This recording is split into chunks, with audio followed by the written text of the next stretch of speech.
Welcome to the Deficient Vegans podcast, episode 62. I'm the muscle deficient vegan here with the protein deficient vegan. Do you want to say hi? Hi. Hi, everybody. So this week we are still on our break, so we'll have another replay of one of our most popular episodes, which was episode 48, I believe, is Veganism Privileged? And then next week we'll be back with new topics. So this week, we're going to talk about the veganism is privilege argument. There are a lot of good points to cover here. We want to make sure that we do it justice because there are some valid concerns, so we'll go through it in detail and talk about it. The bottom line is the cheapest 1,000 calories that you can buy in almost every country on Earth are plant-based. So what's actually going on with this privileged argument? All right, so let's get into the main segment here, talking about is veganism privileged? So there are 5 general arguments that coalesce around this topic. Yeah, that we've seen, because we're on social media a lot, we're in Reddit a lot. Yeah. These are the things that we've seen. There are probably others too, but these seem to be the top hitters that I'm seeing a lot. Yeah, and I've heard some of these in person too. Like nobody was really like, I am making this argument. But like the things they say like all tend to fall into these categories. What comes up. Right. So the 5 are cost. Just vegan food is more expensive is the argument. Access, where it's like fresh produce isn't available in food deserts, rural areas, or low-income neighborhoods. There's also time or labor. So cooking from scratch requires a kitchen, equipment, energy, and knowledge about making the food. And culture is another big one. The argument is that veganism is like a Western white colonial framework imposed on cultures that traditionally have animal-based foodways. And then the last one we're going to talk about is just the nutritional concerns. So people say like you have to know a lot about nutrition. You have to basically be a dietitian to make it through a vegan diet healthily. So that's one of the arguments there. So there are definitely some valid points in these arguments, but most of them shouldn't prevent you from trying to adopt a more vegan diet. Yeah. I mean, there are definitely some cases in which maybe your life would be at risk if you were trying to do a plant-based diet for various reasons. Yeah. But I think broadly, there are things everyone can do. Right. To lean more towards plant-based. Yeah, for sure. So let's kind of dive into each of these categories individually. So the first one we're going to talk about is cost. So the cost of a vegan diet. So some of the good points that have been made are like Beyond Burgers, oat milk, vegan cheese, specialty protein powders, a lot of specialty vegan products. Those things can be pretty expensive. Yeah. I mean, especially if you're comparing like liquid just egg, if you directly compare that to like a dozen chicken eggs, right. Or if you compare like Beyond ground beef with regular ground beef, like those things are going to be more expensive, usually because they're smaller companies, but also because meat and dairy products get subsidies from the government that make the cost lower than they really should be. Yeah, definitely. So if your like mental image of veganism is a cart full of Trader Joe's specialty products and like small company products, then it probably does seem pretty expensive, and that probably would be pretty expensive. Yes. If you are buying like 6 vegan cheeses from Rebel Cheese every week, that's $100. That's going to be pricey. Right. And then, not just the cost of the food, but also kitchen equipment is pretty expensive, and you might need a little more for a vegan diet. And then, depending on your housing situation, you might not have a kitchen at all if you're like maybe a college student or some other housing situations.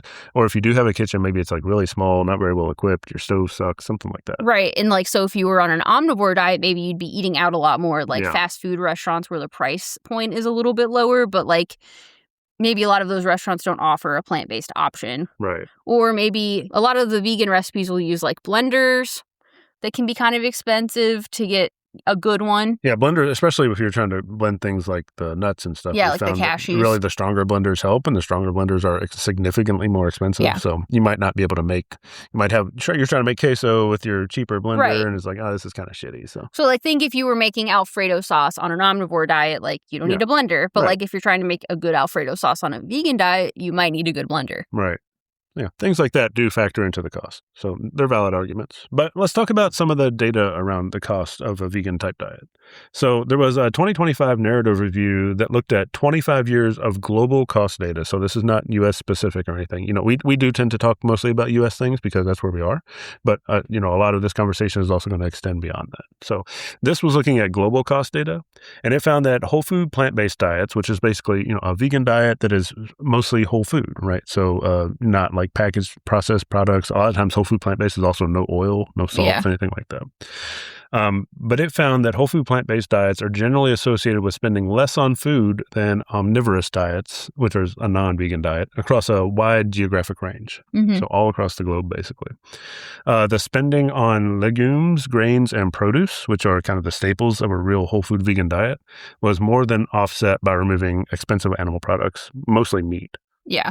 I think this one is interesting because I think a lot of omnivores don't really understand what a vegan would eat.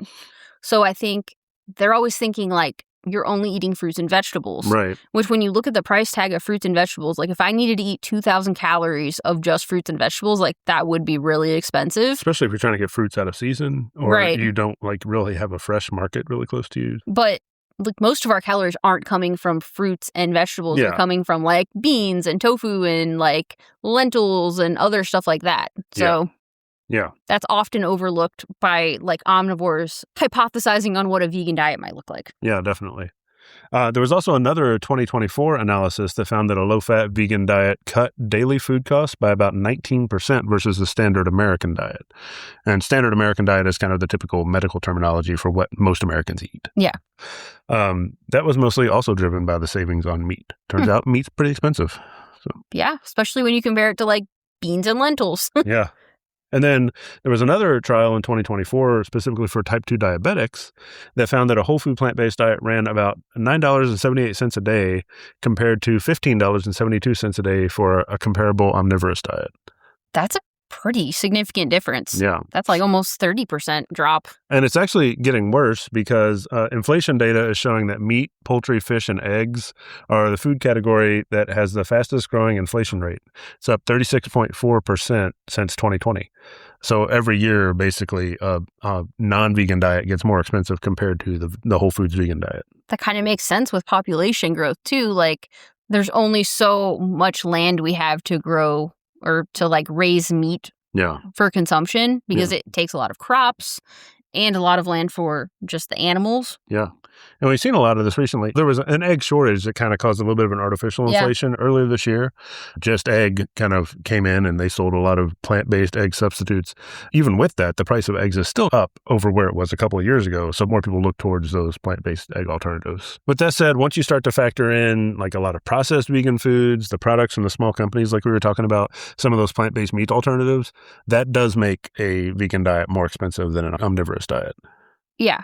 I mean, if you are like truly following like a whole food plant-based diet where you're buying like grains and legumes, nuts, seeds, like fresh produce versus like prepackaged stuff. Yeah. It's obviously going to be cheaper, but that's true with an omnivore diet too, right? Like less packaged foods, like less processed foods. If you're doing that on an omnivore diet, it's obviously going to be cheaper than buying a bunch of prepackaged frozen foods in the omnivore section too. Yeah, the frozen convenience foods are for any type of diet really are the most expensive typically. Yeah. All right. So now what are some ways you can manage the cost of going more towards a vegan diet? Frozen vegetables are a big one. They're nutritionally equivalent or sometimes even superior to fresh vegetables. And they're dramatically cheaper per serving. And then you can also look at canned vegetables. That could be an option as well. Yeah. And I guess the good thing about that is with canned, you don't have to eat it right away either because it's shelf stable. Right. So, like, let's say you're in a cost situation where you're limited in fridge or maybe you don't even have a freezer, like maybe you're like in a small apartment and you have kind of one of those mini fridge situations without a freezer, you could go with canned. Yeah, for sure.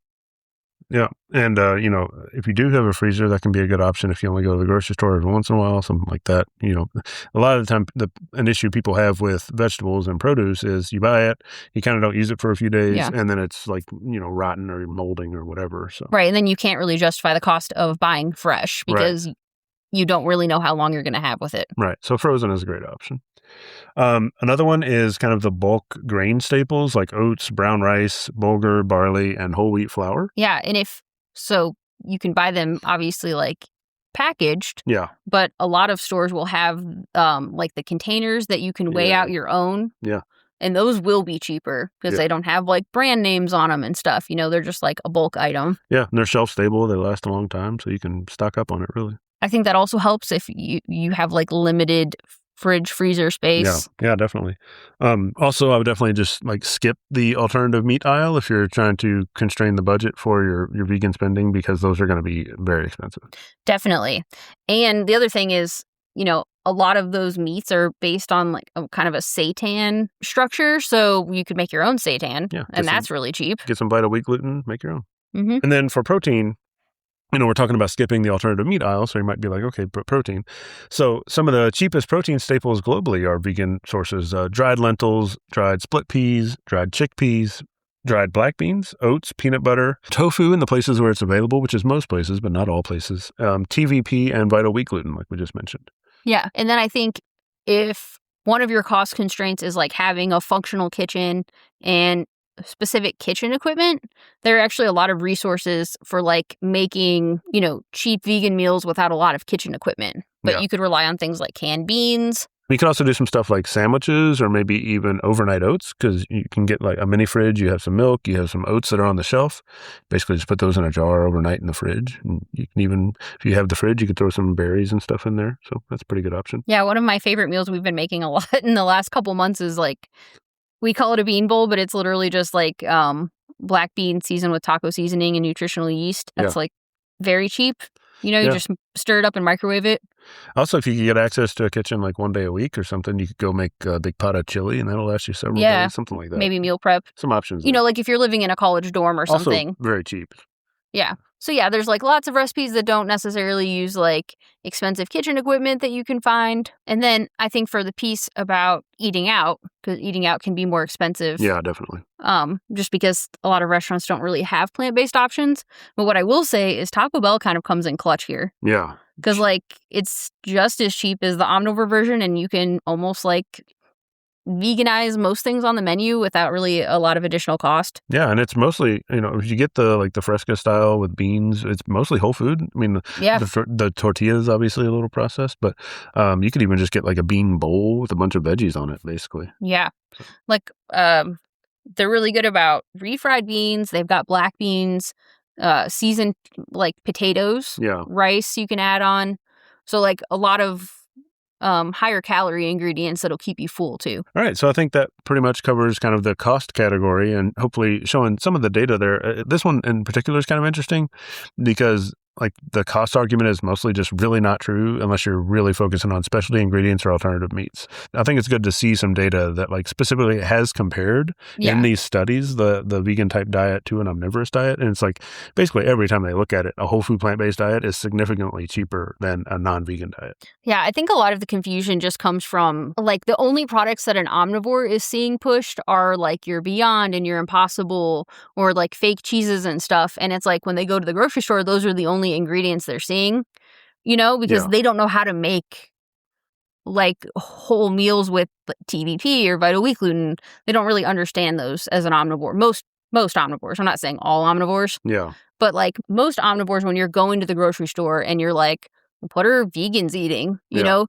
you're going to be in the dairy aisle and you're going to look at like the dairy shredded cheese and you're going to look at the vegan shredded cheese and you're going to see that the vegan shredded cheese is maybe $2 more for the same amount. Yeah. And you're going to be like, wow, that's really expensive. Or you look at the vegan sour cream versus the omnivore sour cream, and it's going to be more because they're smaller companies. Right. Or like you're going to the frozen food section and you're looking at the vegan meats, and they're obviously going to be more expensive than real meat because it's a smaller company and the subsidies we talked about. But like, I think what's usually being missed is like, in the aisle with the gluten-free flour options is Vital Wheat gluten, which is super freaking cheap. And you can make your own seitan at home, or TVP, which is pretty cheap, that you can use as a protein source as well. So I think those are the things that are being overlooked. And they're also not looking at like the beans and lentils. Like those things are so cheap. Yeah. Beans and lentils are huge. They're, some of the cheapest foods that exist, basically. And, there's nothing really vegan specific about beans. I don't care if you're a vegan or not. You've eaten beans a lot in your life, I'm sure. So. And they're cheap. And I think the other piece is if you say like, well, don't buy the meat and dairy alternatives, I think they immediately go to, okay, so my entire diet is just fruits and vegetables. Holy crap, if I eat 2,000 calories of fruits and vegetables every day, that's going to be expensive. Right. And that would be expensive, but that's not what most vegans are doing. Yep, exactly. So I think the cost argument comes down more to like the vast majority of omnivores really not understanding what vegans eat. Yeah. No, that's what it is. Like and I didn't either. Like, obviously, before I was a vegan, I had kind of these same ideas. I was like, I had to buy fresh fruit and vegetables all the time. I had to do like the impossible was just starting to come out at some point. But yeah, I never really thought of a vegan diet until I started watching like Forks Over Knives and stuff and saw like the whole food plant-based diet. And then that was when it really clicked for me. I was like, oh, wait, this stuff is like dirt cheap. Oh, yeah. Even as a vegetarian, I wasn't really sure like what I would be eating as a vegan. Yeah. I will say, I think this is why social media is really helpful. Like, I think social media is educating a lot of omnivores on what vegans eat because vegans are posting their food pictures. Like, even if you have a smaller account and you think no one's seeing it, like, people are seeing it on their For You page and stuff. Yeah. They're seeing what you're eating. Like, that does help educate the public on what do vegans eat. So let's move next into talking about the access argument. And this is mostly about, like, access to the optimal foods. Yeah. I actually think this, in my opinion, is one of the strongest arguments against. Right. So a lot of people live in what is kind of commonly referred to as a food desert. That terminology has technically been replaced, at least in America. Now they call it like low income and low access. Yeah. And this is, a real situation. Millions of Americans live in basically these food deserts. And that's defined by the USDA as an area where a significant number of people have limited access to a grocery store. And the limited access threshold is basically if you're in an urban area, it's more than sometimes half a mile away, and then they also track a mile away. And then for a rural area, like out in the country or whatever, they define it as a grocery store more than 10 miles away. And you might be thinking like, in an urban area, it could be a food desert, even if it's just a little over a half of a mile away for a grocery store. Yeah. But you have to be thinking like a lot of people that live in urban areas maybe don't have cars. Yeah, exactly. And, they had to get on public transportation to go to the grocery store. You can't really carry a whole bunch of groceries back on the bus. So there's a lot of stuff like that factors into what makes this low access. And they're all really valid. Yeah. And you might not really think about them if you have a car and you can just kind of drive to the grocery store and that's not a problem for you, but there are real concerns here. Yeah. There are millions of people who basically have to rely on public transportation to get where they're going. So, yeah. Or walk even, you know? Yeah. Also, fresh produce in remote areas is like genuinely more expensive. Off-season produce, fresh produce in somewhere that's not near farms that grow it, that stuff just gets more expensive the further away you get from the source. Yeah. In these food deserts, where you do typically get a lot of your food are convenience store type options or like corner stores. And those stores mostly stock like cheap, calorie-dense, animal product heavy options. Yeah. Think even just like the convenience store that's attached to a gas station. Right. Like the kinds of things you might see inside of a gas station store. Yeah, you're not going into the gas station and buying your bulk beans and grains. Right, yeah. So, yeah. They might have like some of that stuff, but they don't usually have a very good variety. Right. And, for the people who live in these areas, a large portion of their food comes from places like that. So yeah.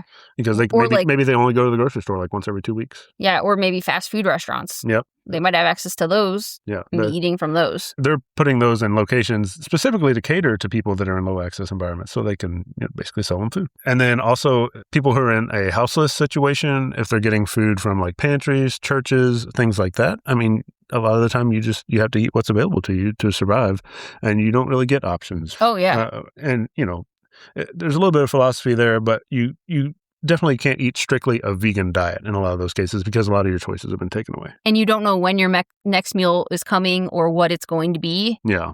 You're not really in a situation where you can choose. Yeah. And I think that holds true even if you're not houseless, but you're like very low income, or maybe you're on government programs. Yeah. Or you are shopping at like a food pantry. You just might not have a lot of choices there that you can make. Right. Or if you're in a situation like you're elderly and you're on something like Meals on Wheels where they're bringing meals to you. Yeah. A lot of those programs don't really offer like a vegan vegetarian option. You're kind of stuck with whatever you get. Yeah. There was an experiment basically that dropped a full service supermarket into an urban food desert, which is basically made it not a food desert anymore. And this is not a vegan specific experiment they ran, but just putting the supermarket into the food desert basically improved the food security and more interestingly, added sugar intake dropped. So this shows that the constraint here is just strictly geographical and not about like dietary philosophy or dietary preference. Like they didn't tell these people to eat healthier foods. It's just they had access to the supermarket and they started eating healthier They're going to options. make different choices if they have choices available. Right. So that shows that this is a real issue, but this is not an issue that is really specific to veganism at all. Like the access to healthy food, I mean, if we're talking about access to healthy omnivorous food or access to healthy vegan food, the problem is the same. It's just they don't have access to healthy options in general. Yeah. But, I mean, aside from the healthy food, if the only place you can shop is a convenience store or a gas station store, you're kind of limited to whatever they offer. You know what I mean? Yeah, exactly. So some of the things that you can do if you're in this kind of environment and you want to kind of strive towards a more vegan diet, a more plant-based diet, are focus on some shelf-stable things when you are able to make it to the grocery store, or even shelf-stable things that your convenience stores might have. These are things like canned beans, canned lentils, canned tomatoes, peanut butter, rice, oats, dry pasta, nutritional yeast, and they have those soy milk cartons that are actually shelf-stable. You don't even have to keep those in the refrigerator. So, as you go, you can kind of stock up on a lot of these shelf-stable things. Also, again, like the frozen vegetables, frozen fruits, just, this is from the standpoint of can't get to the grocery store very often, so you can buy more of the frozen stuff, bring it home, and freeze it. Yep. You can also buy seeds, and in some cases, I mean, I know some people might not have like even a yard to grow things in, but you could buy seeds and maybe even grow some stuff inside, even if that's just herbs and spices, because those can be kind of expensive, but they're actually, a lot of those are pretty easy to grow. So you could grow your own herbs and spices and stuff. And then in the U.S., if you're on our SNAP benefits or our EBT benefits, which is basically a welfare system for food, if you're on those, they actually have specific allowances and provisions for seeds and food-producing plants. Because the idea there is maybe you can use some of this extra allowance to help you grow your own food at home a little bit. That's really cool. I mean, you're probably not going to be able to self-sustain entirely off your home garden, but it will definitely help supplement. Mm-hmm. So. Also related to SNAP specifically in the U.S., there's something called Double Up Food Bucks that basically doubles your SNAP spend allowance on fresh fruits and produce in some markets. So if you kind of look around for where you live, Google Double Up Food Bucks, you can find some places where that will allow you to basically spend double on those things. That's neat because it kind of offsets the fact that like very processed foods are cheaper on like a calorie basis. Like you're getting more calories for less money. Exactly. So I think people tend to gravitate towards the highly processed foods because they need those calories. Yep. But this kind of offsets that. Yep, definitely. Also, some places that are food desert type situations, and this isn't really U.S. specific, but some places have community gardens. Yeah. So you can kind of participate in a community garden if that's available. I know when I was living in Memphis, they had something like that, and I always thought that was really neat. Yeah. Yeah.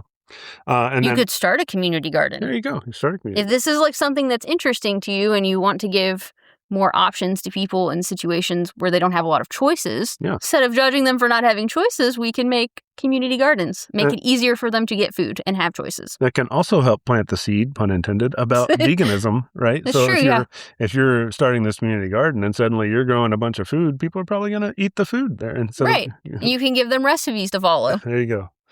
You can also get shelf-stable grocery shipments from like the Amazon Fresh Market or whatever they call it now, and Walmart Plus delivery is pretty cheap, and you can get shelf-stable things from there. So you won't have to go to the grocery store. You can have it delivered to you. So. Right. I think these are things, if you're trying to do a more plant-based diet, it could be like TVP, Vital Wheat Gluten, shelf-stable silken tofu, some protein sources. Yeah. That if you're in a food desert or like, especially in a rural community where they're not really catering to like the plant-based people, right? Because like, I mean, I think, where my parents live, they definitely can't go to their neighborhood grocery store and get like silken tofu, I don't think. Yeah. I mean, you know what I mean? Both of us grew up in like very rural. The sticks. The sticks, yeah. So I'm definitely familiar with this. The grocery store is not very close. Oh, yeah. I mean, we had to drive like 30, 40 minutes to a grocery store when I was growing up. There was one that was like 15 minutes away, but it just didn't have... Yeah.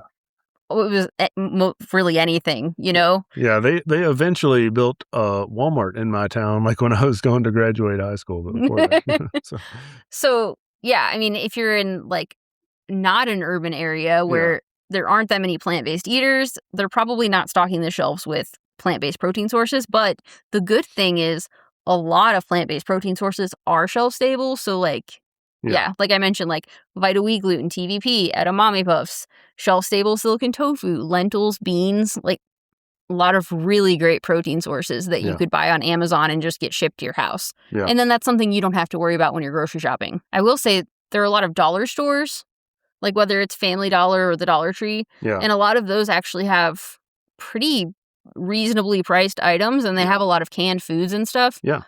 So that's also an option. There's a lot of like canned vegetables. Yeah, for sure. And then I wanted to wrap back around to the scenario around houselessness. This is a real problem, like, and I don't think we should be shaming houseless people for the choices that they make, because they don't really, a lot of people don't have choices on what they can eat. And they might want to be vegan, you know, and they might actually care about animals, or maybe they once were vegan and then their situation changed and now they don't have access to food and they can't really choose where their next meal is coming from. So I think the best way that we can support them, if we want to give choices to people, is if this is something that you're passionate about, I would recommend you donate shelf-stable items that are plant-based to your local food pantries and stuff, so that there are options for people to choose that aren't, you know. I think you could definitely make an argument that somebody in that situation could still be vegan even if they end up having to eat animal products, just because they're out of options. Because, you know, the definition of veganism, at least the modern definition, is basically like as far as is possible and practicable. So if you consider yourself a vegan and you're doing everything in your power to conform to that, you know, vegan philosophy, I think you're still a vegan. It's just, you know, your current circumstances don't allow you to do everything you might do otherwise. You're doing everything you can. Yeah. But we can support people by donating, like, you know, canned beans, canned lentils, vegan soups, vegan stews, vegan chilies, like canned products that are plant-based. Right. Or you could volunteer with a group of your fellow vegans and run a food kitchen in which you do a plant-based meal option. Yeah. And, you know, we went back to basically the cheapest 1,000 calories is going to be vegan. So if you're trying to run a food kitchen, it's probably economically a good idea to make it entirely vegan. Although, you know, some people do have preferences. So. Yes. Everyone's going to have different preferences. There are some things we used to run one like a couple times a year at one of my previous jobs. And we usually went with like spaghetti, actually. And I think that you could make a vegan version of that pretty easy. Yeah. We did spaghetti, garlic bread, that kind of thing. Yeah. So, substitute in some Beyond or even like TVP crumbles, and most people probably aren't going to know. But do let them know that there might be a soy allergy, right? Yeah. Cool. But there's stuff that you can do to support people that are struggling with having choices. Yeah. Definitely. All right. So next up is the time or labor type argument against veganism. Some of the arguments here are that you have to have free time to be able to cook and prepare vegan meals. And lack of free time is a big constraint for a lot of people. So I can see where they're coming from here. Cooking from scratch and this whole food diet we're talking about is cheap in terms of dollars, but it can be expensive in terms of, you know, the hours it takes to make the food. And I don't think, you know, I think you probably know how long it takes to make food. Yeah. It can take a while. So people, you know, in some circumstances like single parents, shift workers, multi-job households, or even like there's only one vegan in the family and then somebody else has like some other dietary thing and suddenly you're making like 3 different meals for dinner. A lot of those things people just don't have time for. Similarly, if you have a disability, you maybe aren't really mobile enough to like cook your own food. Or if you are, maybe because of your disability, it takes even more time than it would have. Yeah, exactly. Yeah. So, I mean, these are some valid constraints. So let's talk about those in a little more detail. So first of all, the time is real, right? So when possible, if you're time constrained, default to some of those convenience options. It might be a little more expensive, but I wouldn't, you know, get overly hung up on if I can't cook from scratch, I can't be a vegan. Yeah.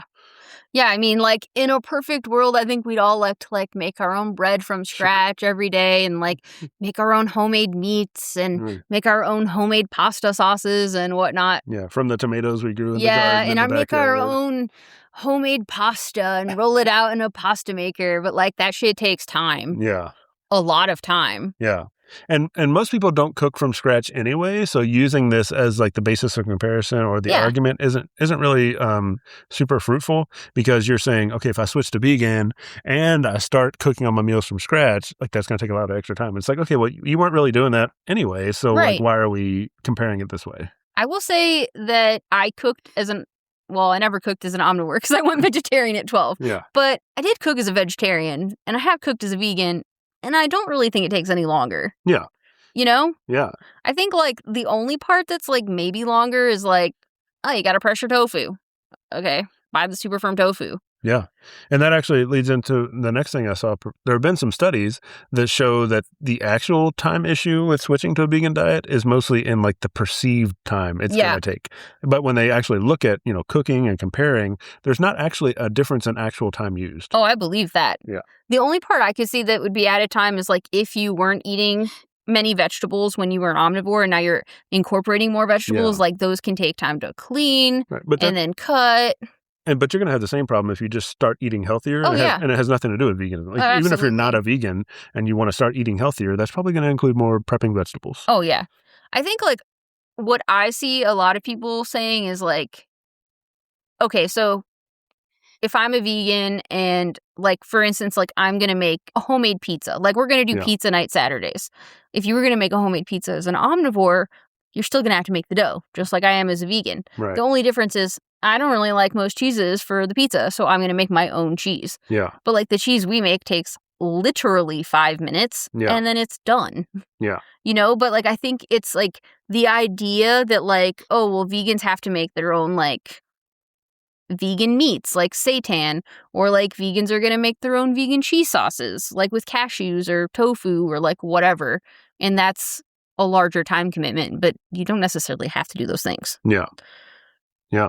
And they also don't take as long as it's perceived that they take. Right. And, back in the 90s when somebody was trying to be a vegan, they basically did have to make everything from scratch. Oh, yeah. But, now in modern times, there are a lot of convenience vegan options in the grocery store. Some of those are more processed. Some of those are more expensive. But there are also fairly minimally processed and comparatively priced convenience options basically in the store. You've got like your normal rice or your beans you might have to cook from scratch, but also right next to it is like some slightly prepared version of rice, like or the slightly prepared bean mix situation. Yeah, like minute rice now. Right, yeah. So there are convenience options that will help you save a lot of time. I will say, I think where the time and labor argument really holds weight is when it's like time and labor and also a cost constraint. Yeah. Because now it's like, I don't have time and I also don't have the money to pay for convenience options. Yeah. But I think there's ways around that too. And again, this would come into play in the same way, even if you're not a vegan, but you were trying to eat healthier. So this is not really something I see as a vegan specific problem. I feel like if you had like a meal and then a vegan version of that meal and you were going to make them both in the kitchen from scratch side by side, the time wouldn't really be different. It's like what are the vegan ingredients that you can think of that are only used in vegan meals that take a lot of time? I can't really think of any. Right. So, yeah. All right. So some of the things you can do to help save time if you're trying to eat more vegan focused, or even if you're just trying to eat healthier, no matter what your dietary preference is, are 30-minute one-pot meals. So you can do like an Instant Pot or a crock pot type meal, something like the chili we talked about earlier. Chili's a really good one, but the effort takes like 30 minutes and then it just does its thing, right? Right. Or you could do, if you have an Instant Pot, you can do that faster. Or you can kind of just put a pot on the stove and just throw a bunch of stuff in there like an old-fashioned stew, basically. There's a lot of ways to make that.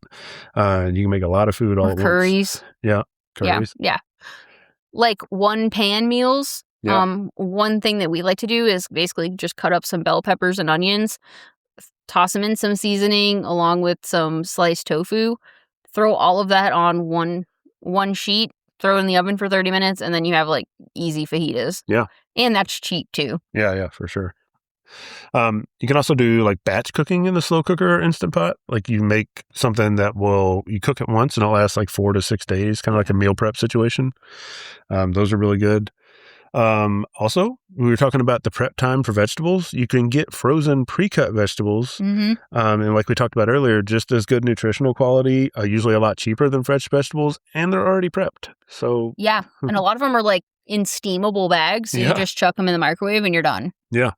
So I would definitely lean heavily on those if you're time constrained. Same with like rice. They make rice in pouches that you can steam in the microwave. Yeah. There's a lot of like convenience options that if you maybe you're disabled or maybe you're very low on time, like you can cut off a lot of time by using some of those options and just chucking them in the microwave. Yeah. Beans are another big one. Dry beans are incredibly cheap, but you do have to kind of go through the whole soaking, cooking process or whatever. So instead, you can start with canned beans, which are a little more expensive, but still fairly pretty cheap. Yeah. And they're already pre-cooked. So you basically open the can and you can eat them right out of the can cold if you want, but you use them in your dish immediately. You don't have to do any prep work with them. And then smoothies are a really fast option as well. Smoothies, I think, are a very underrated option. Like, if you're someone who just does not have the time or ability to cook, I think smoothies are a good way to get a lot of your vitamins and nutrients in one go. And then I don't want to say eat whatever the hell else you want for the rest of the day, but I am going to say that. You know what I mean? Like, throw in your spinach, throw in your frozen fruits, like maybe chuck in a block of silken tofu. Yeah. And you have like your protein, your fiber, a bunch of your vitamins. Yeah. And I think these are especially good for maybe you only have specific times of day that are time constrained. Like maybe you can spend 2 hours on dinner if you really wanted to, but for breakfast and lunch, you've got like 10 minutes. So you could go to a smoothie for those and then make something more, if you actually enjoy cooking, you make something more substantial for like dinner or whatever. So I think they're really good for like, I need a lot of nutritious food and, a pretty decent amount of calories pretty quickly here. I'd go for smoothies. Yeah. I will say, like when I've worked, turnarounds are usually the most time constrained I've ever been. Yeah. And if you don't know what a turnaround is, it's basically like at a refinery and it's some like chemical plants. Basically, they'll take units or even the entire place down for like a month, maybe 2 months at a time. And basically anyone that works there is almost around the clock working. So you're working like 12 to 14 hours a day, every single day on site. And then like maybe you get 1 day off every 14 days. Yeah. So you just don't have time to like cook. And I think this is the same if you're on like shift work. Yeah. And you're working like a 12-hour job. Yeah. 12-hour shifts or like you're switching between night and day. Like, obviously that can be really problematic if you're trying to make healthy meals. Right, for sure. So I think one of the good strategies is like meal prep something easy on the weekend that's going to last you a long time, or like if it's only a specific period of time where you're time constrained, maybe you meal prep stuff and then freeze it so that you have meals for like that week or that month where you really don't have time. Yeah. And then like another breakfast I really like, I know I talk about TVP muffins a lot. If you've listened to our podcast, you've heard of TVP muffins. Yeah. But what I like about those is they literally take 15 minutes and then you can freeze them and then just like pull 1 or 2 out and set it out to like defrost, and you have like the perfect portable breakfast. Yeah. And then I think the other piece would be if you're time constrained, but maybe you're not cost constrained, there are vegan options that you can get at various like restaurants. Yeah. Right? I would focus on like Taco Bell, like we were talking about. You get a lot of really good, healthy, whole food, plant-based options at Taco Bell, but also like a noodle bowl or a rice bowl or poke bowls. Yeah, those Asian places are great for this. Yeah, you can add a lot of tofu, so you're still getting your protein. Like Thai, you can usually get like tofu. Pad Thai with tofu and no egg. Yep. Smoothie places that pre-make you smoothies and smoothie bowls and any kind of, And a lot of those will usually have vegan protein powders. They throw into them, so yeah. So, there are good options if you're time constrained, but you have some money to spend there. And, I think we covered some of the like maybe more cost effective options if you're also time constrained, being around like canned beans and like, honestly, like canned beans and tortillas are one of the cheapest things that you could eat. And you can eat that in like a variety of ways and like flavor them up in different ways. And it doesn't take much time. So yeah, there's definitely ways you can eat even if you're time constrained and you're cost constrained. Yeah. And I haven't personally made any of her recipes, but there's an Instagram person called Cheap Lazy Vegan, I think. Okay. I haven't made any. But she makes cheap and lazy vegan meals, so you might check that out. Yeah. And then there's also, going back to the cost one, if you're on Reddit at all, there's actually Eat Sheep and Vegan subreddit. Yeah. And there's lots of ideas in that. And a lot of those are like low effort as well. Right. So go on Reddit, get ideas, ask questions.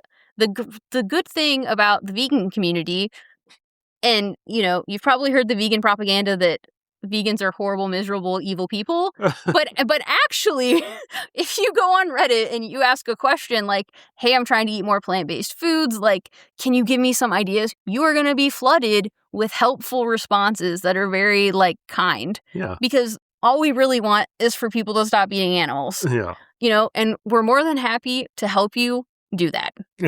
At least that's been my personal, like... Yeah, for sure. That's what I've personally seen. Especially, those communities on Reddit, that's basically what they're for, is to help people, like, find the recipes and find ways to eat plant-based, so very helpful. I mean, that's literally why we started our food blog. Yeah. Was, like, I kept hearing stuff about, like, you can't get enough protein on a vegan diet. Right. And then I had all these things that we were making at home, and we were just kind of like, we should publish this so that people know you can do that. Yeah. Yeah. I just want people to stop eating animals. So, and I think most people do. So they will help you. You will get a support system is the main piece. All right. So let's move into the next kind of category of arguments here, which is basically around culture or family, maybe family traditions. So there's a lot of stuff in here. I'm going to do our best to unpack a lot of it and talk through some of it. Yeah.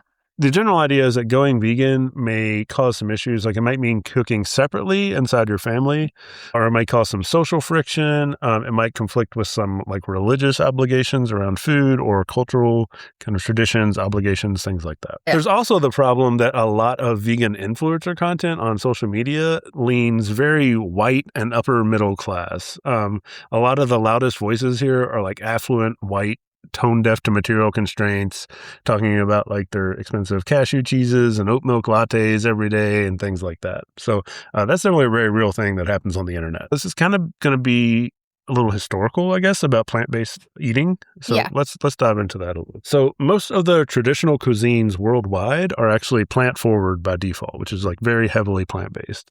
Animal products historically were like a luxury that were just added onto the meal and not the staple of the meal.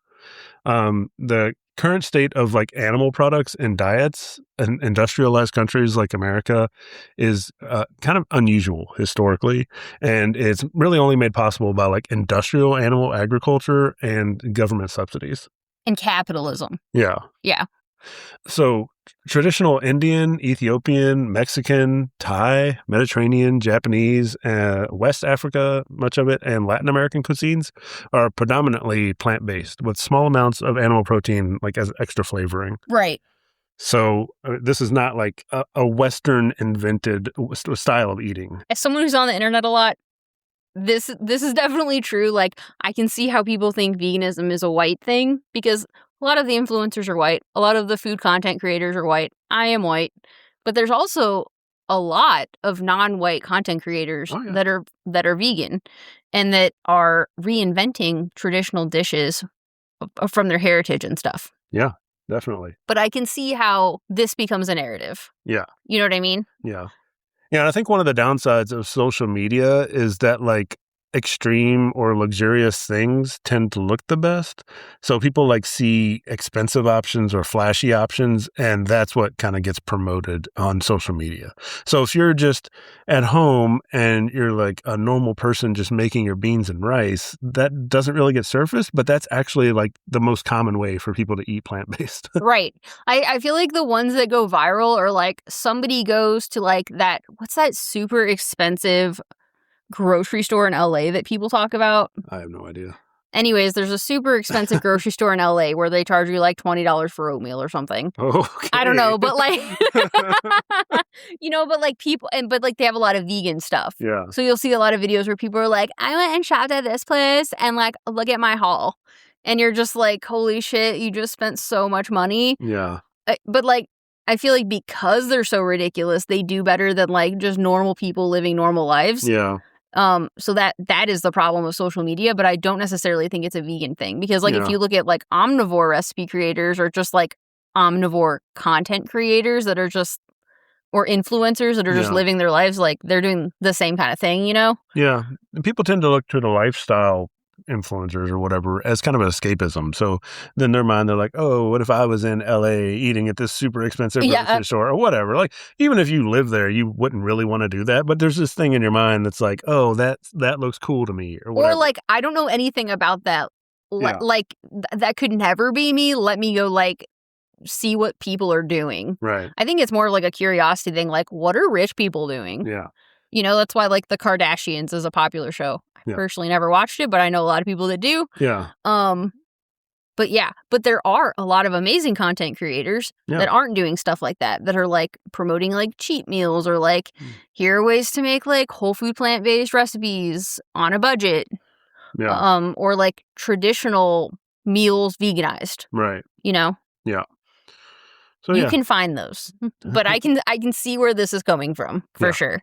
Yeah, the moral of the story is social media kind of sucks, and it doesn't really reflect how most people eat plants. It absolutely sucks.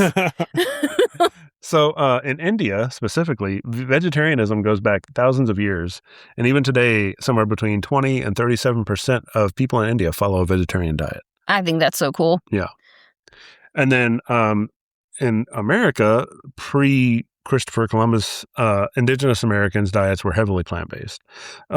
Corn, beans, squash, potatoes, quinoa, chia, peanuts, tomatoes, and cocoa all originated from indigenous American agriculture.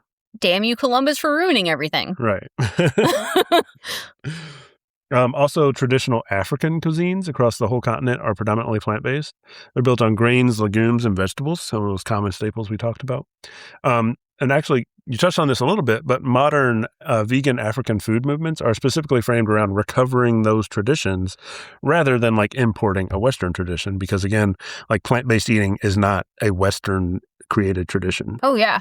I mean, I think at least my understanding is like America, specifically the United States, kind of started with the whole factory farming and like finding ways to make animal products super, super, super cheap. Yeah, that's exactly what happened. And so it's actually kind of the reverse of the arguments I see a lot where people are saying like veganism is colonialism, I guess is kind of the argument. Yeah. But it's actually kind of backwards there because the plant-based food diversity has been eroded by colonialization and industrial agriculture, not promoted by it. So actually the colonialization is introducing these industrial meat factory type things. Farms. Right. And you know, the European colonization into the U.S. Mostly displaced like the indigenous Americans' plant agriculture in favor of their animal product systems. Oh, yeah. So, I mean, this is just like if there's a Western influence, it is adding more meat to everything. Yeah, making everything more meat-centric. Yeah. So yeah, I think that portion of the argument really just has it backwards. It falls apart pretty fast when you poke at it. Yeah. Yeah. So, I mean, the actual like cultural lineage of plant-based eating is mainly like indigenous, ancient, goes back thousands of years, global, not really something that emerged from the Western world. I do see a lot of things though of like, there are traditional dishes that use meat. Yeah. And I think some of the arguments are coming from not necessarily like we want meat focus, but more like it's unfair of you to expect me to like no longer eat my traditional dishes if you want me to go fully plant-based. Yeah. Do you know what I mean? Yeah. And another one that I see a lot is like, it's more around indigenous Americans, and it's talking about how they lived in harmony with nature and they did hunt, but they respected the animal and they used every part of the animal. That's something that I'm hearing a lot. Yeah. Yeah, but that's not how most people in America are getting their meat anymore, right? Like most people, almost all people, I would imagine, get it from grocery stores. Potentially you get it from a local farmer. There are still obviously hunters, but as far as like amount of meat consumed, the hunted meat in the wild is like an extremely low percentage. Yeah. And I do think there are probably indigenous American reservations where they are still like following cultural practices and eating that way. You know, I think veganism in general is we're trying to get away from eating all animals, but I think like, at least in my mind, the main thing we should be tackling at this point is factory farms. Yeah. Yeah. I mean, like the industrialized process that's cramming a bunch of these animals into one spot and treating them horribly and then killing them for meat on like a massive scale is really the issue. So I guess the part I take issue with is like a lot of the comments I've seen, because I'm on Threads a lot, but it's kind of like saying we can't stop eating animals because Indigenous Americans have these traditions with animals. And they kind of hide behind that, like a group of people to uphold factory farms when like how we currently do animal agriculture is incongruent to like traditional Indigenous American cultures, if that makes sense. Yeah, definitely. I think there's definitely a mismatch there. Yeah. Some of the things you can do, if you're maybe in one of these countries or geographical locations where it's maybe harder to get some of these plant-based options, or maybe you've got some cultural restraints or something like that. One thing that comes up a lot is basically, but in my country, I can't find things like tofu, oat milk, or protein powder. Well, the good news is you don't need those things. You really just need like legumes, grains, and vegetables to build your diet around, and those are available in every country. So I would definitely focus more towards those whole food, simple, plant foods rather than like these products. Yeah. And I think in terms of like traditional meals that have always had animal products, I personally think there's something kind of cool about like trying to reinvent those with a plant-based twist. Yeah. I mean, like, I wouldn't say that I have deep cultural roots because my parents are just like Midwestern white people. Yeah. But like there are dishes that I grew up with that like my dad taught me that his dad taught him. I'm not saying they go far back enough to consider myself like cultured, having much of a culture. Right. But some of the first things I cooked when I went vegan were those dishes of like, how can I veganize like my dad's scalloped potatoes? Because like, I just remember that was something that we always had like once a year. That was like a special dish that he made. Yeah. I know it's not like super special, but like that's something like my dad made. Or like sometimes he would make crepes on Sunday. Like how can I veganize that? Or you know what I mean? Yeah.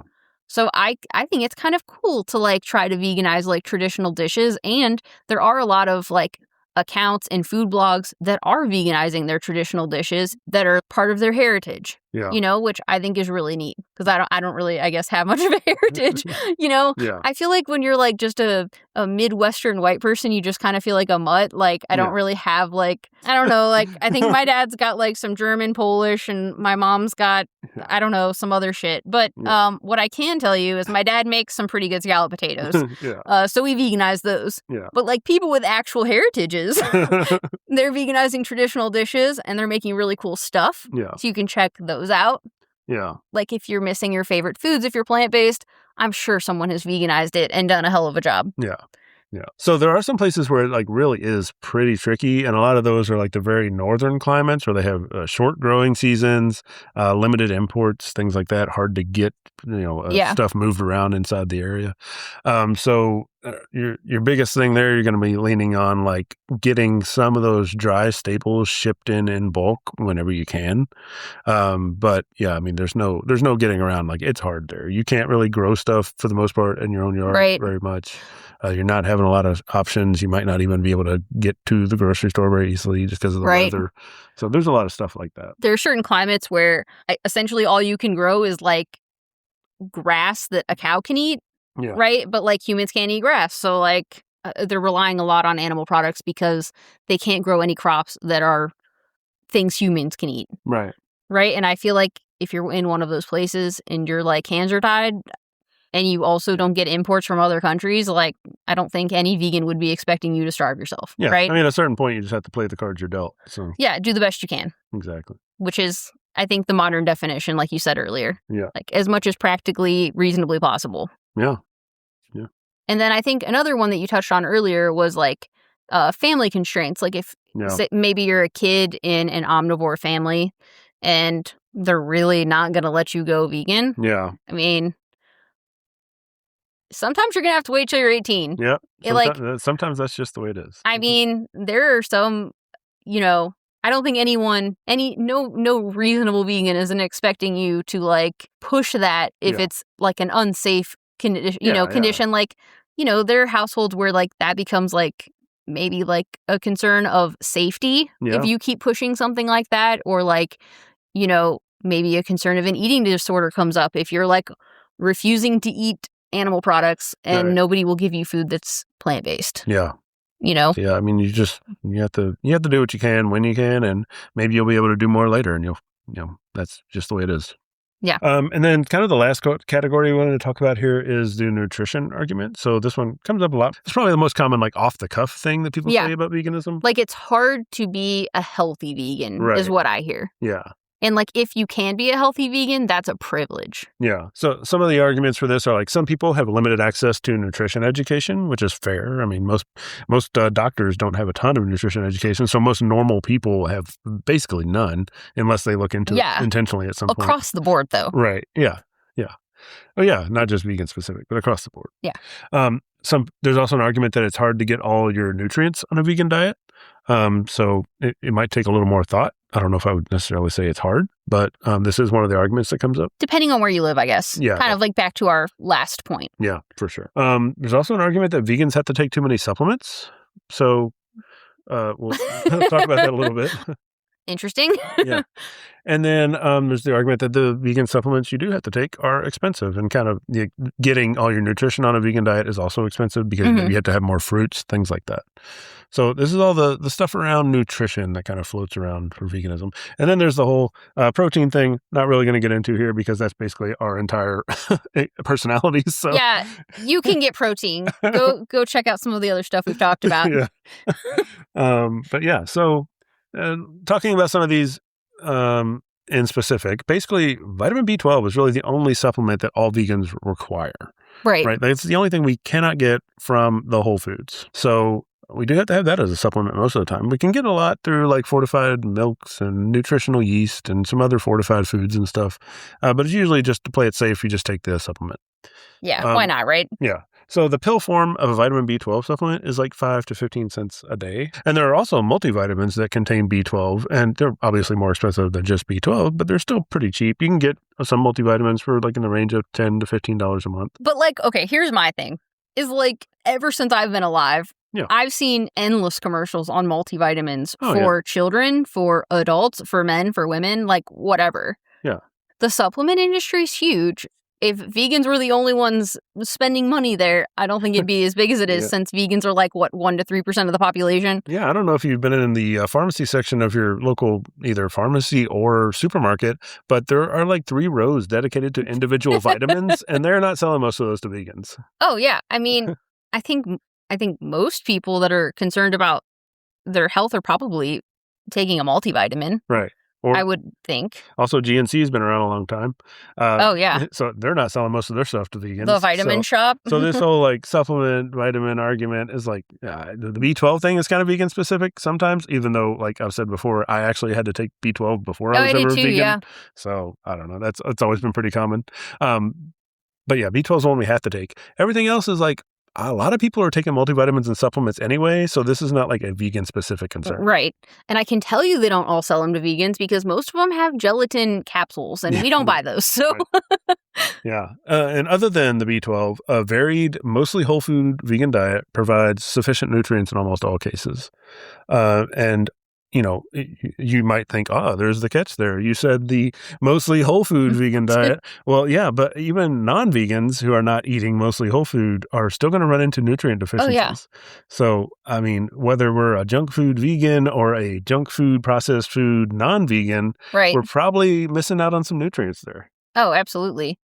I just think the thing that I find kind of interesting is like you'll see this from a lot of people that aren't worried about their nutrition currently as an omnivore. Yeah.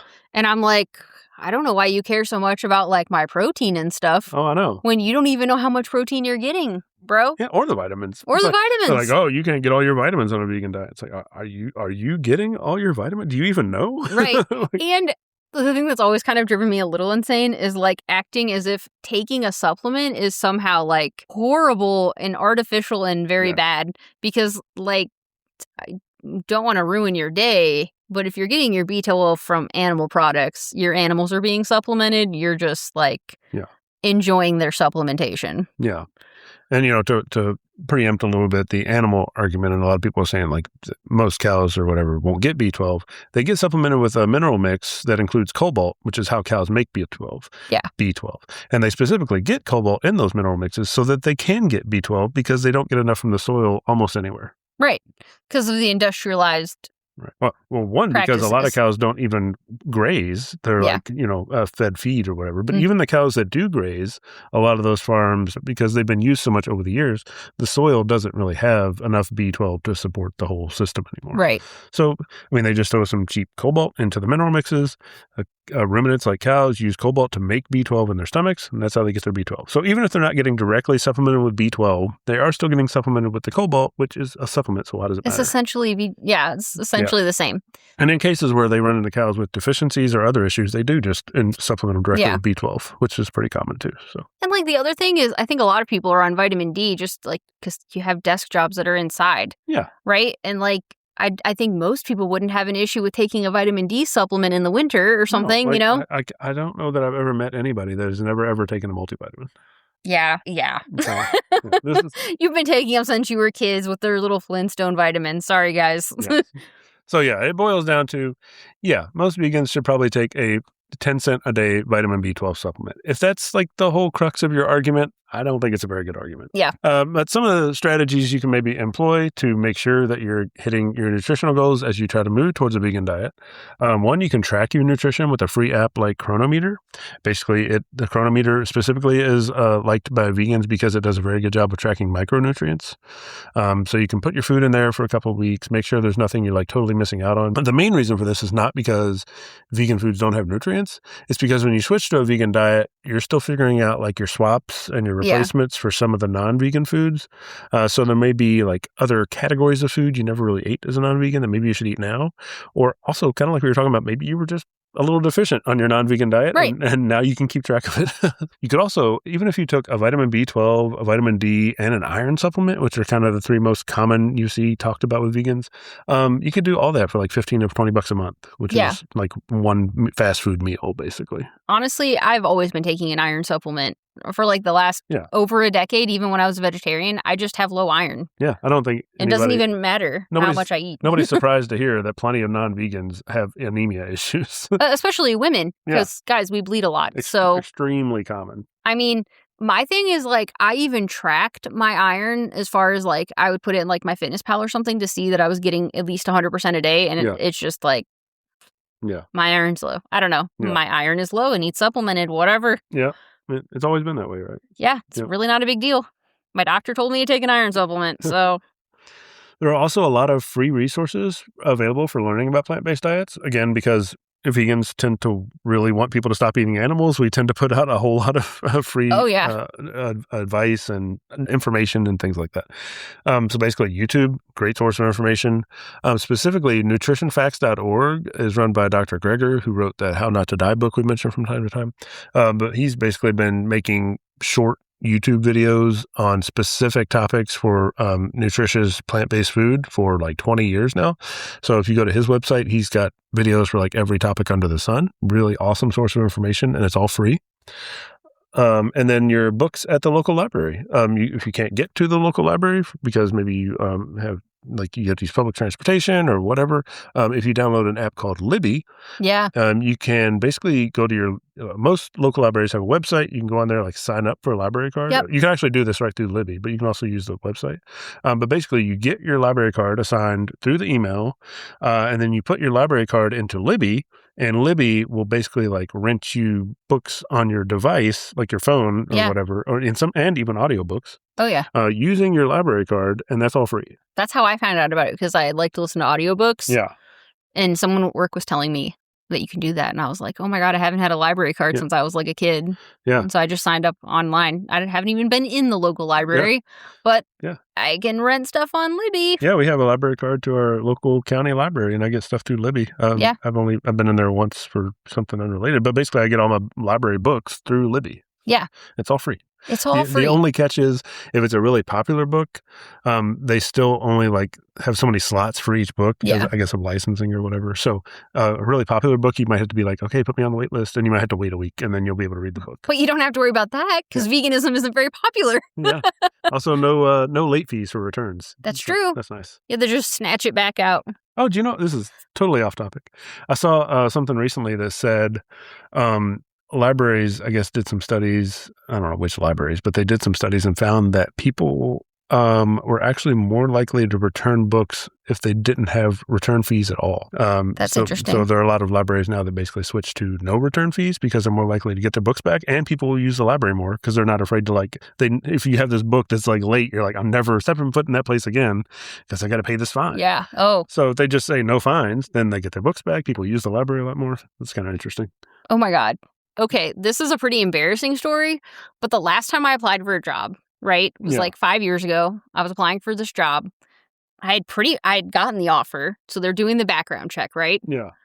So all of a sudden, I get a call from the company I'm like trying to get hired to. Yeah. And they're like, we actually can't get your college transcript. And I'm like, what do you mean you can't get my college transcript? And they're like, yeah, your background check flew up a flag that we couldn't get your college transcript. So I had to call my college. And it turns out I had, in fact, taken out a book on PVC, polyvinyl chloride, for my senior project. And I never returned it. And so they had a hold on my account. Yeah. And so I had to like call the school library and be like, can you please give them my transcript so I can have my job? And I really need to send it back. You still have the book? I still have the book. Oh, no. I know. We should do that. We should do that this week.